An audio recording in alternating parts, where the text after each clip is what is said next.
here in Las Vegas to sample a certain supercar to see if maybe it's the best option out there. Now, I know if you're a supercar shopper, you don't need to pick and choose, but if you had to pick and you had to choose, you should choose that.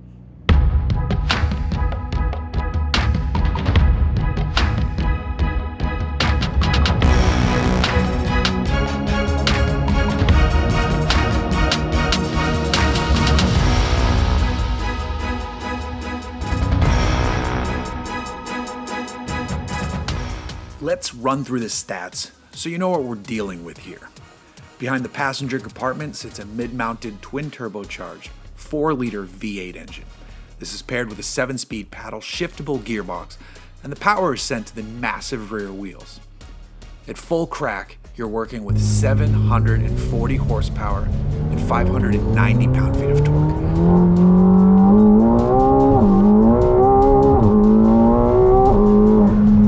Also working with tremendous noise because the center exit stainless exhaust is tuned for a greater range of sound dynamics.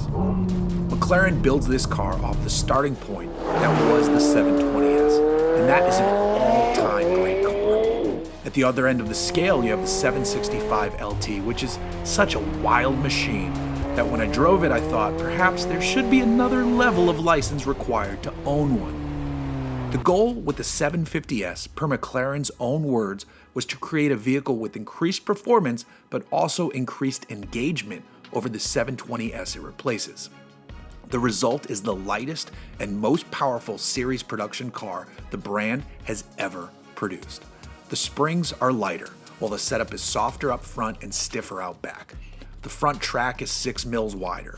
The rear wing has a greater surface area for increased downforce, but it's also lighter compared to the one on the 720S.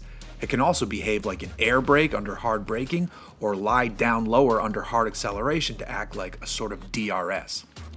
The hard and fast numbers that come from McLaren, let's run through them. 0 to 60 is 2.7 seconds.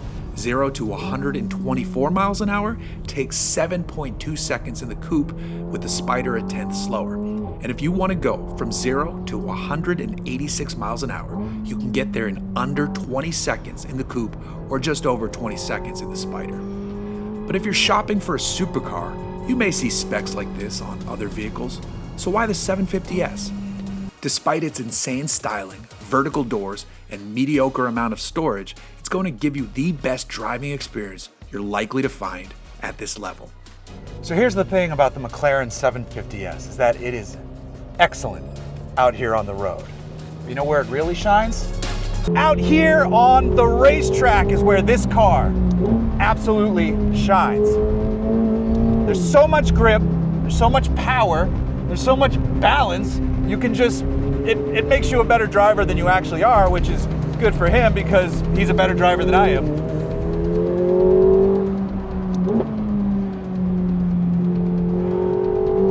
It just leaps out of corners like it's shot out of a cannon. It almost has the similar thrust. I know this is going to sound weird to some of you, but it's going to have similar thrust to an electric car. And I know that sounds sacrilegious, but it's like an electric car, but with all the fun of internal combustion and gear changes and visceral insanity. And you can do at the limit gear changes when you're not paying as much attention as you should be because you're trying to do video, which he is happy to hear. This is an improvement over the 720S, which is crazy because that is such a great car, and it's almost close to the 765, which is wild because that's an insane car. But here we are with comfortable seats and air conditioning and a car that could decimate a lot of racetracks and a lot of race cars and then drive home, or in this case back to the Vegas Strip. And if you drive this car, you're probably going to the high limit tables where I'm not allowed. The brakes never want to stop. The R compound tires never want to give up. I mean, I'm sure I can find the limit, but I don't want to do that today. But it does have a drift mode if you want to play, which sadly I don't think we're going to get to do. Even when it starts to rotate a little bit, it's like letting you know that, like, hey, if I wasn't helping you here, you might have been screwed right then. But big meaty tires, a brilliant dynamic chassis control system, the amazing hydraulic stability stabilizer bar, which McLaren's known for, Instead of using actual stabilizer bars, it's just hydraulics to keep this thing flat through corners, and it stays flat, and you look like a hero, even though it's the car doing 90% of the work. Maybe 80.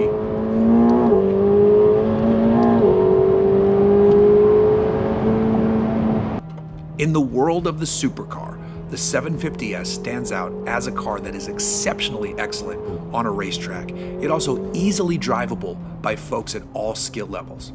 The beginner can go out and have a blast, while the pro can destroy apexes, shatter lap records, and push as hard as they can because the 750S has no intentions of letting up. Oh, and Apple CarPlay is now standard and easily viewable on the improved center screen if that helps factor into your purchasing decisions.